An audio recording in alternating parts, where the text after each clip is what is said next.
This is one of those fun times of living close to nature.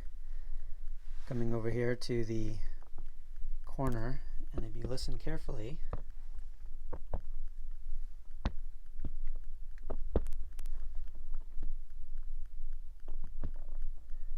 no, that is not the old man making those sounds. There's a big bird just standing right there hopping around, and the yurt just goes flat just enough right there that seeds and different things land on it, so they come over and land and just start eating. It was chirping there just a minute ago. But when you have wildlife coming in and you can just feel it in your home, it's a beautiful thing.